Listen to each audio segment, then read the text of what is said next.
No, there's nothing wrong with the audio. You're listening to the OG of video games, Pong, from Atari. Growing up, whenever my mom would announce that she had to go to Sears or another department store with an electronics section, I'd get excited and ask to go with her. When we get there, I'd make a beeline right to the electronics department and hope no one else was already planted in front of the television playing Pong. That later turned into going to a local five and dime store called Lamston's, which had 2 or 3 arcade games in the corner of the store. Space Invaders? That was my ish.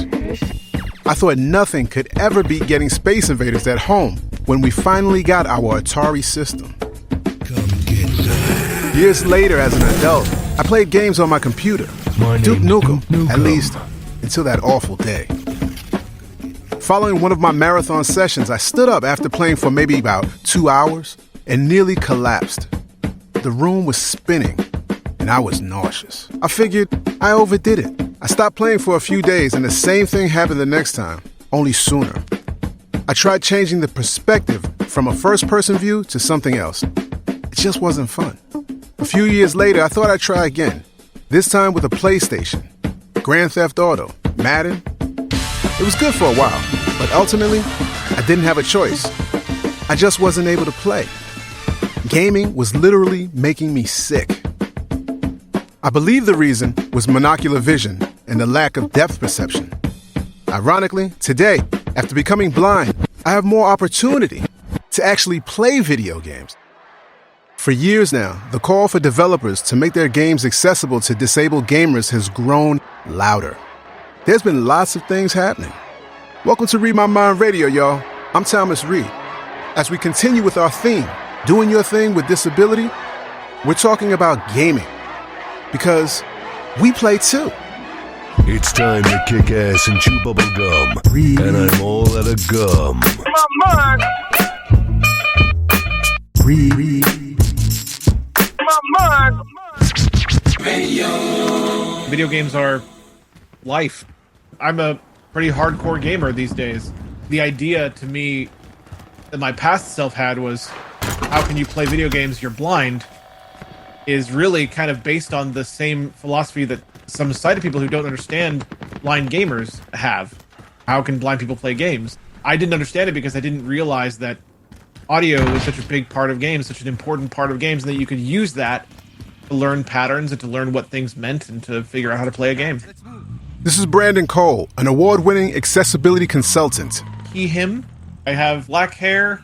I am 6 feet tall exactly. Just an awesome-looking dude. Well, we have something in common. I was born with a type of cancer called retinoblastoma. Totally blind from the age of 2 months. His introduction to video games began with his older brother. He was like, hey, Brandon, you want to go play some Mario Brothers on our Super Nintendo? And at the time, little 6-year-old me was like, how? That's a video game, which means I can't play it because I can't see the video. That was past me. I used to not think the way I do now.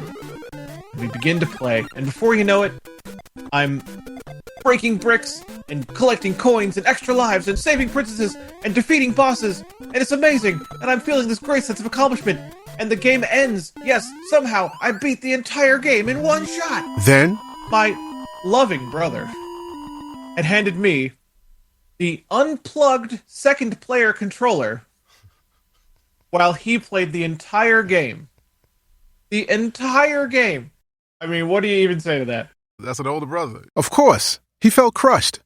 He thought he was somehow in the gameplay, just like his older brother. But all wasn't lost. The experience made him realize something. I did learn that I could follow sound effect patterns. I decided that I would one day beat a game without his help.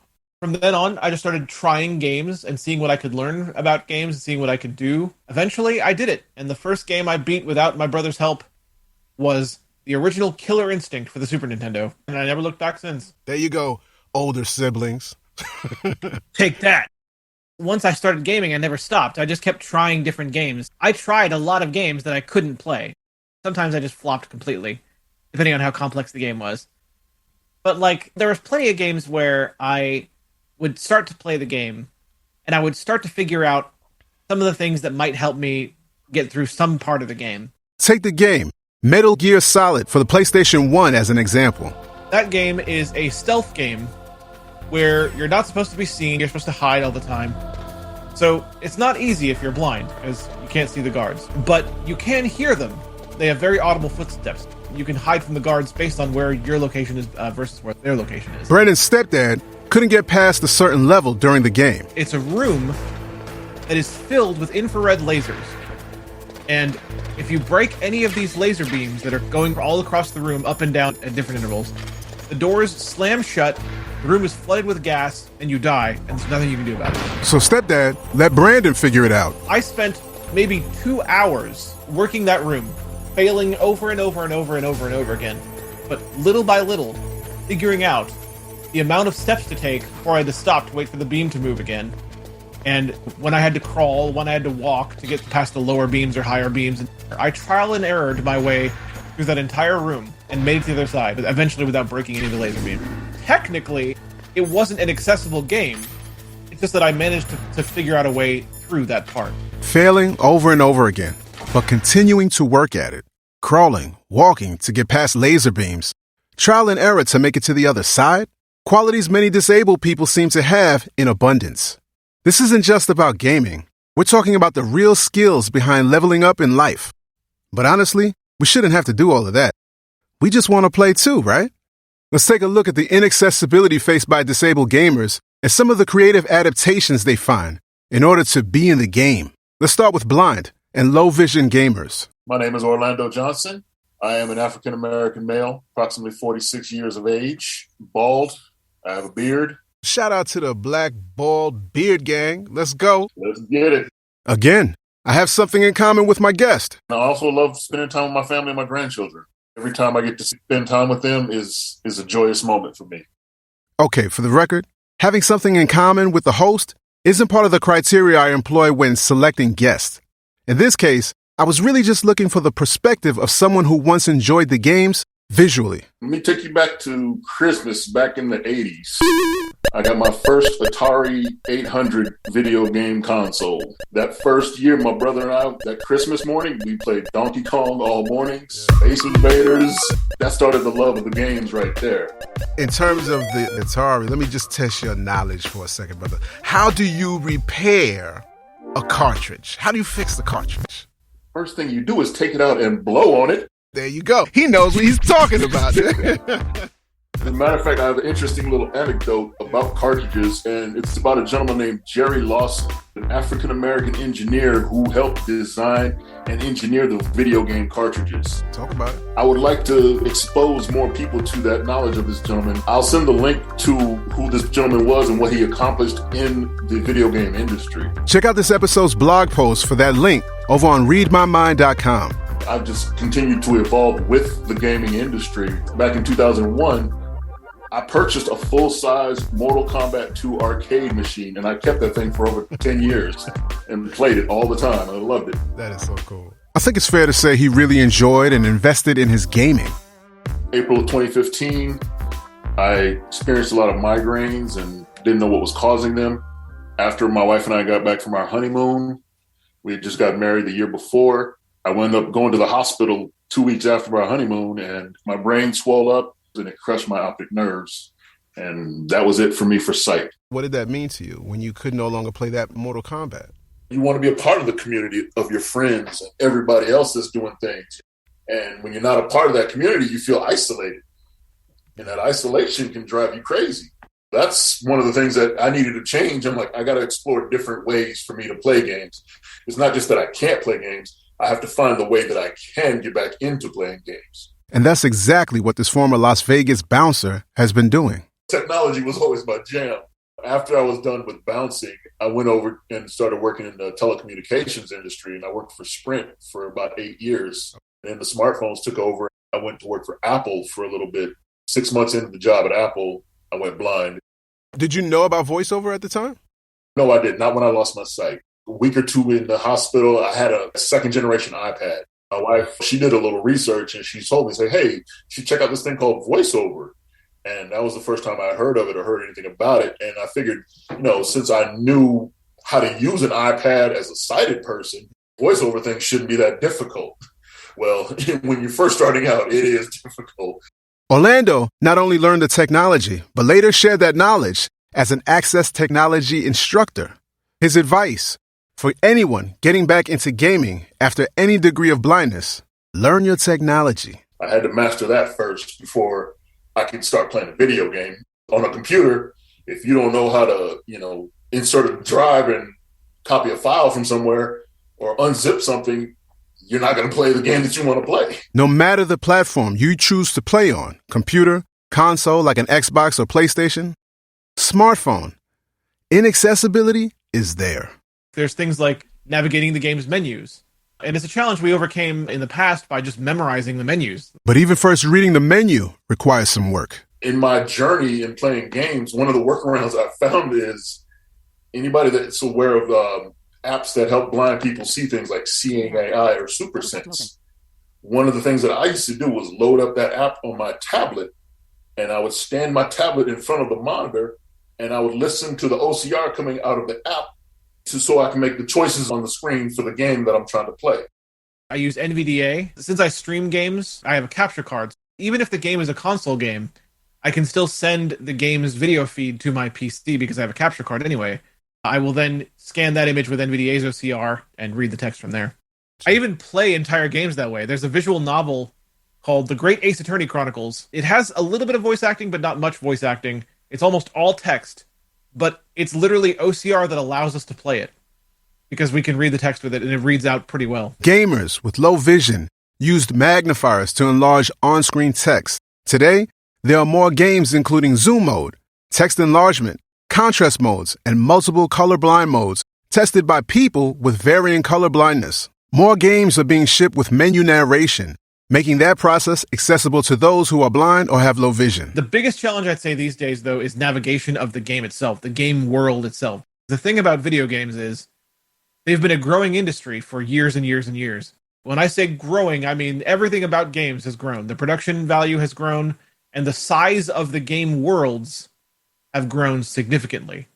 Games these days have huge open worlds filled with buildings and giant areas you can explore and find new quests and new things. And that's a big challenge these days. Games aren't simple anymore. Games used to be easy to work around in a lot of cases back in the day because there wasn't much to them. Nowadays, it's a much bigger task to try to find workarounds like that. What about folks who are deaf or hard of hearing? The actual spoken dialogue is a huge part of games these days because story and narrative have become so much more important these days than they used to be in video games.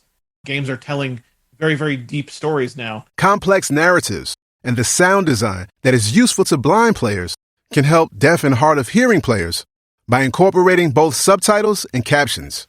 Subtitles would be like character dialogue, speaker names followed by what they said, whereas captions would be everything else. More and more games are starting to support this nowadays. You will have a caption that appears, like wooden floorboard creaks, and it will have an arrow that points to the location of that sound, where that sound took place in relation to you, Right. character. Right. That arrow pointing down, you're like, oh God, there's something behind me. You have to do it right. You have to fill the appropriate screen space with it because you don't want to block anything else on screen while you're captioning things. What about language? I'm assuming most of these games are in English. Sure, a lot of these games are in English, but many of them have alternate languages choices as well. A little bit of a shout out. So The Last of Us 2, you'll hear me do this a lot because I really loved the work that we did on that game. Last of Us 2 is available in 14 different languages. So when we worked on that game, we decided that any language the game was available in for people to play in general, then the text-to-speech narration that the game has should also be available in that language. So, I'm happy to announce The Last of Us 2 is available for the blind in 14 different languages because narration is supported on every language that the game is supported on. Boom! What about mobility, folks with mobility-related disabilities? As games have become more complex, so have their controls. You have controllers these days that have, 12, 13 buttons on them. Those who have mobility issues can't always press every single one of those buttons when there's something they need to do with those buttons. My name is Aaron Zeno, he, him. I'm a light-skinned black man, a bit on the larger side, a bit hefty. I rock a mohawk 24/7. I'm missing my right arm completely, and my left is more of a nub. I have the upper part of my left arm, I'm missing my forearm, and my wrist and elbow are connected. I only have one finger. A fun fact, through x-rays and examinations, it has been deemed by my physicians my middle finger, actually. Nice. Aaron is also a wheelchair user. Why don't you tell me a little bit about when you first got into gaming? I was born in August. When I was brought home, it was very close to Christmas. We were all sitting around and opening presents and everything, and one of my brothers got a Super Nintendo. I was actually in his lap, and he was trying to put the controller under my feet to get me to play. But I was too young to realize what was going on, but that was my first introduction. Through some happenstance, I actually wound up inheriting that Super Nintendo, and that was my first console. Coincidence? Or is there something to be said about gaming and the opportunities it presents to bond with family? I'm sure there are other benefits. For Aaron, as a child, doctors suggested removing the nub on his left side in order to fit him with a prosthetic arm. Yet one doctor specifically had alternative views. He suggested a lot of children actually grow up using both the nub and their feet to a better availability than having no arms at all. So he suggested, instead of trying to coax surgery around that, it would be better to, one, get me used to my finger, and then also promote the usage of my feet. And I mean really promote. So anything you would give your child normally, like a rattle or a toy or anything like that, he said, give it to his feet. Make his feet known as his compatibility to the world. One of the things that was suggested by the doctor was video games. They built hand-eye coordination very quickly. If game controllers were made specifically for hands, there has to be lots of challenges adapting them for use with feet. When I first started with the SNES controller, there's a D-pad and 2 buttons. That's easy, straightforward. My second console was another hand-me-down. I had an N64 from my uncle. Now, that controller has the worst background, just a convoluted layout that makes no sense. And for a person with hands complaining, giving it to a person with no hands, only maybe 30% of the controller was usable for me. I made my way around that. Years went by, I got into the GameCube and the PlayStation 2, and I actually stopped using consoles around the Xbox. Aaron realized there were lots of games he just couldn't play. Some involved using a control with a trigger. I managed. I liked video games, but I was just kind of disappointed at how far it was moving from my capabilities. That's actually when I started getting into PC gaming. At first, he found games that didn't require complicated controllers. My first introduction to PC gaming was actually RuneScape. There's not a lot of controllers required. It's right click and left click. That's it. Years later, I actually found out that you could download programs to your computer that allow you to rebind keyboard, controllers, mice even. My first introduction to that was actually a program called Xpatter. I actually found it at the end of its life cycle, and that allows you to implement key bindings on a controller. And most people are like, well, why aren't you just using the controller on a computer? Well, most developers don't allow for rebinding the controls. And the controller is actually a really easy interface for me to use with my feet. The keyboard, you can imagine, a little painful. So what is your setup? I change out a lot due to certain games or setups or things I need. But by default, I have a controller front and center on the floor, right in front of my office chair. And I do sit at a desk. My keyboard is plugged into my computer, but led down below the desk on the floor, next to the controller. I use my right foot to type, and only my right foot. It's a pain to use both feet. You gotta balance on your butt, hover. I use both feet for my controller, but what if I need to type? Yeah. On my desk, I do have a mouse that I use with my aforementioned nub.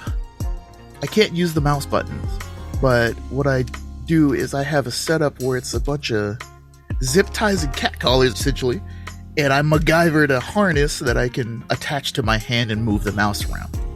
My mouse actually failed on me a few days ago. There's something with these new braided cable wires, and they give out way too easily. But I'm using an art tablet right now as a mouse. Same setup, bunch of cat collars and zip ties. I make it work, though. Yeah. Like MacGyver, finding off-the-shelf supplies and just rigging things together, it just works for him. You've seen, tablet holders. like an arm you can adjust in your like car or on your bed rest or whatever, and you can have it hold your tablet up to your chest. I have one of those kind of coiled up into a stand that I hold a cutting board on, and it's at an angle just so I can reach it, because I don't have full arm length. I can't even reach my desk from sitting up straight. So I have this like brought right up to my chest. I have that for mouse movement and stuff. Although Aaron moved away from consoles when it seemed it surpassed his capabilities, today he finds himself playing again. One thing I found out is that you can buy adapters that can enable you to use other controllers on the console, as well as mice and keyboards. I bought a Switch a while back. I love the thing. I've been using an adapter to play shooters and Legend of Zelda and all that stuff, and it's really nice to be able to use a mouse to aim instead of fiddling with the joysticks. There's still no controller bindings. I'm talking about third-party controllers. If you buy a Pro Controller Min for the Switch, you can actually rebind the bindings on a Nintendo Switch controller. I have one, but for sizing reasons, I can't use the whole thing with my feet. The accessibility conversation has been happening, and things like button remapping now exist. Some games even go so far as to have a one-touch option. It's more difficult than you might think, but it is fantastic when it happens. We have accessories now like the Xbox Adaptive Controller, which allows mobility disabled folks to basically attach whatever switches they want to use for their controller. They can attach it to that controller and configure buttons however they like, based on whatever switches they have. It's this giant disc jockey looking table. It's got like two giant soft pads on it that look like records, but they're actually just giant buttons. They figured, you have a large surface to hit. You don't have to be necessarily that accurate with your buttons. If you plug in a controller, it actually only lets you use half the controller. They expect you to be so disabled you can't use a full controller, which made no sense. It's like, if this is for adaptability, everybody's got a different thing they can do. Why not enable it so that you can split up something, or you can use the whole something, instead of assuming everybody is bound to, I can only use this specific apparatus. Are you in touch with any other gaming companies? Do you ever reach out? A few times that I have, I've gotten kind of copy-pasted responses, so I don't really bother. I find my own solutions at this point. Some other challenges include what's known as QuickTime events. These require holding down or rapid tapping of buttons. Game developers are slowly becoming more inclusive when thinking about gameplay, implementing skip puzzle options, for example, in order to help those with cognitive disabilities who may need a bit of assistance advancing to the next level of gameplay. Time pressure for some can be really difficult as well. They'll be in a situation where they have 3 seconds to make an important game decision that will affect the game's story. When you're in the middle of a game story and you become attached to the characters and you really care about what happens to them, and then you have to make this life or death decision. Okay, this person lives and this person dies. If you've grown to care about them, that's intense pressure to put on someone. Some games these days have the ability to either extend timers like that or remove them entirely. That's great. That's a really, really good move. Okay, not a gamer? Perhaps you felt the pressure when using an automated phone system and trying to quickly enter your date of birth before the time expires. How many times have you just wanted to throw your phone? Come on, I know it's not just me. Are there any considerations for folks with monocular vision today? I don't know anything specifically for monocular vision. There is the ability these days to remove screen shake from games. So a lot of games have special effects. You do this really big hit and the screen shakes to make you feel like it was a big hit. But you can turn that off nowadays. Games use an effect called motion blur. So if things are moving very quickly, they will kind of blur as if they're moving fast to kind of give it that illusion of speed. Some people can't handle motion blur either. And so these days you can either dull that or turn it off. Some people get headaches after a while if they see those effects, or some people get sick to their stomach if they see too much screen shake. Headaches, nausea, not the result you want when trying to relieve a bit of stress or having a good time while playing video games. But that's not life-threatening. These days, there is actually a required warning in video games when something in a game could spark a seizure. This recently came into controversy because of a game called Cyberpunk 2077, which didn't very clearly outline this and did have a sequence that actually did cause people to have seizures. Their outline was buried in their license agreement, the thing that no one ever reads. That's where they put their warning, instead of putting it in the front and center of the game when you first load it up, which is usually what is required. When you load up a game, if there is something that could cause a seizure, there should be a warning right away. And most games that have these things will do that. Although I will say, in the case of Cyberpunk, because of all the backlash, they actually patched the sequence itself. The video in question, where that lighting sequence was shown that caused those seizures, they actually changed it to be a different pattern of light that didn't cause seizures. Would you be surprised if I told you there's a segment of the population that is just straight hating on adaptations? Some people complain about accessibility features, saying that they make games too easy and blah, blah, blah, blah, and they're cheating and whatever. It's not that people like to use them as cheat codes, although some do that too, I'm sure. People tend to complain about them because they feel that it's dulling the game itself. My response to that is, it's better to allow people to actually play the game and experience it than to worry so much about how hard the game is. It's not really impacting them, though. They don't have to use it. Right. That's what I don't understand. Especially with single-player games. If a game isn't multiplayer, then what does it matter to you what other people do to complete the game? It doesn't matter. That goes beyond gaming, doesn't it? Some people don't want to consider that they themselves may have an advantage or privilege, working senses, dexterity, financial means to afford the equipment, games, time to play. These overly competitive types of dudes have no desire to be in the same class as a disabled player. But who has time for them?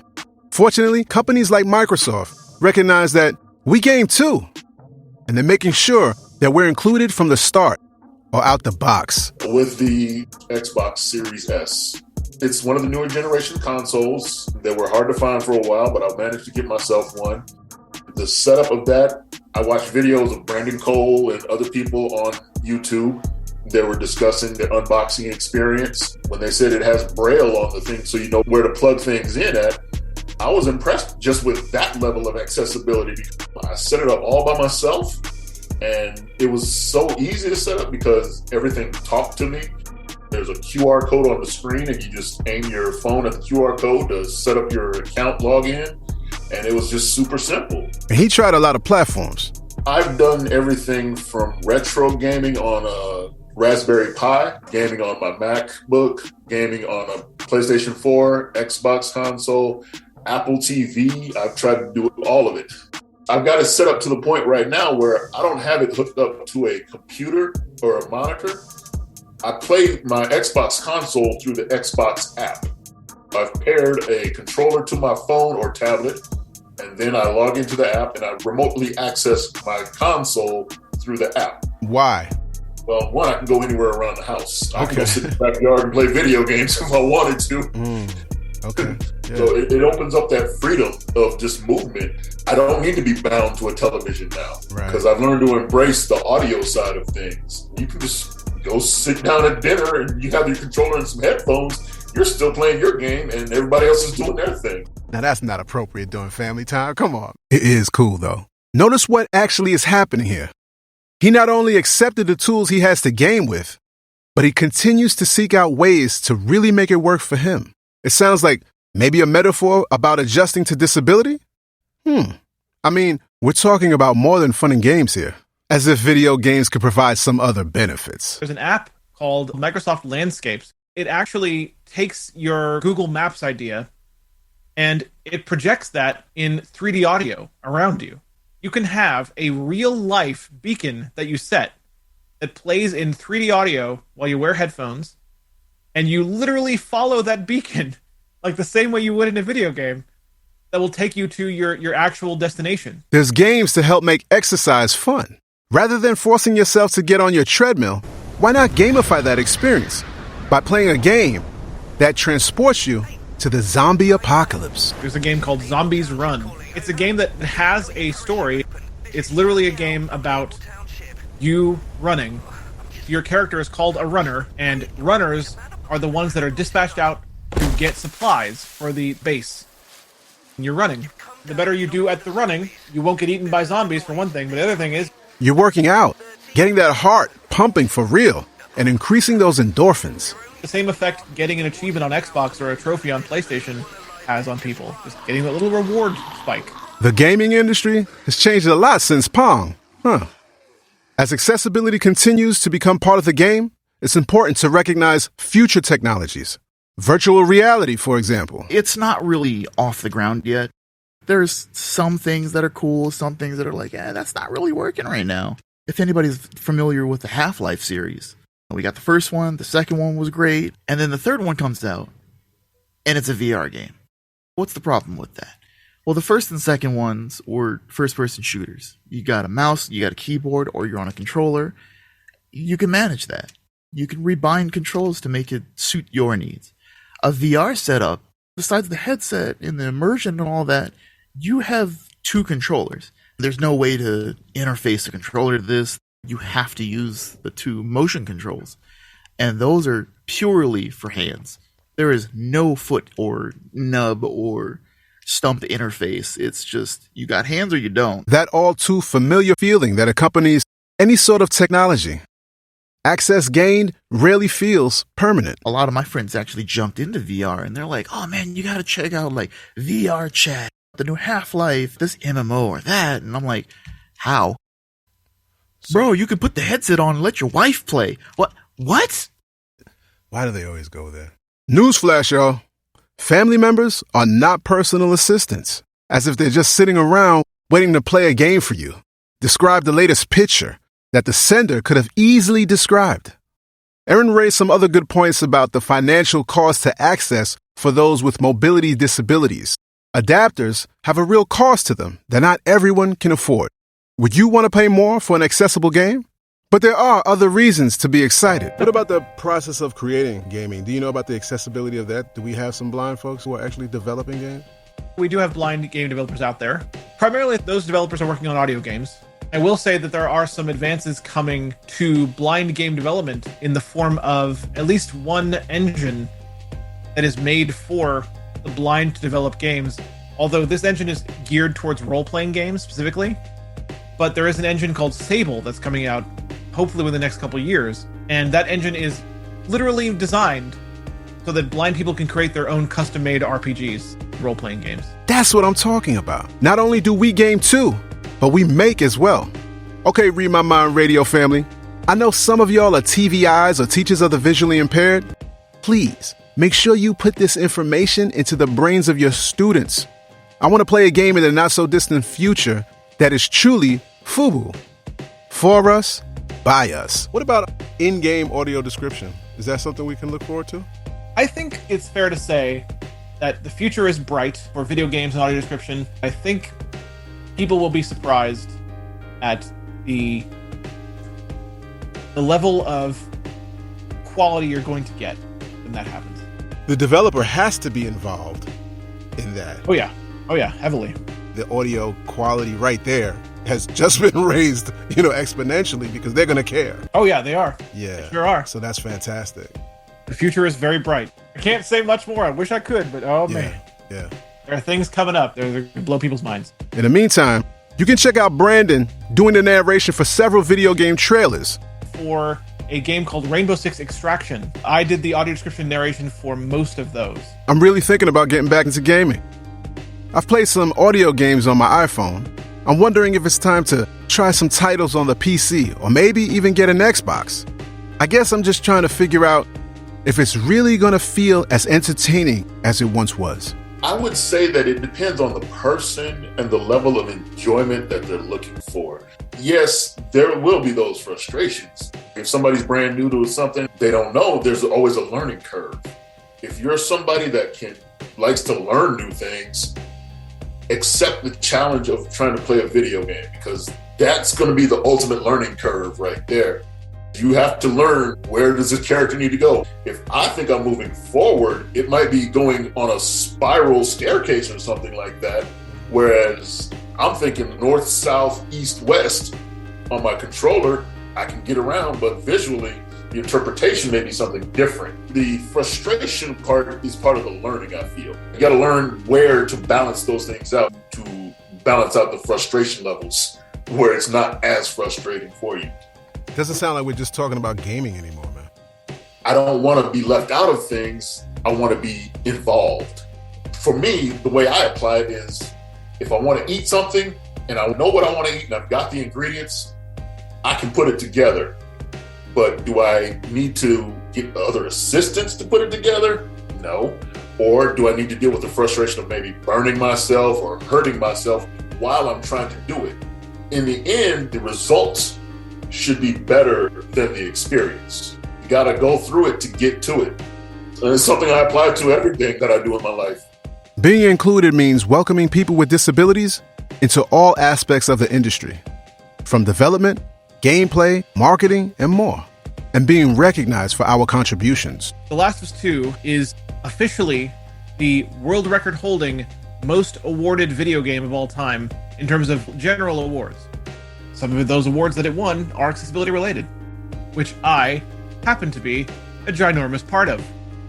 When the PlayStation 5 came out in 2020, I was given by Sony a special award PlayStation 5 with an inscription on a Perspex case that they sent. Perspex is kind of like a combination of like plastic and glass. The inscription was essentially thanking me for teaching PlayStation that play is not just about what we see, it's more about what we hear, about what we feel. I consider that one of my greatest accomplishments, and I consider that kind of an award of its own from PlayStation itself to make something that's just for me. By the way, that message was in Braille on the Perspex case. That's Brandon Cole, a.k.a. Super Blind Man on Twitch, YouTube, and Twitter, and even PlayStation Network. If you want to add me as a Hearthstone friend, you can do that too. When I was making that account, I didn't realize there was a character limit. So, on Battle.net, I'm Super Blind M. Super Blind Ma? M.A.? Yes, M.A. Super Blind Ma, #1859 is my Battle.net tag. And they could battle you to a game or something, right? They sure can. Yeah. They sure can. If they want to lose.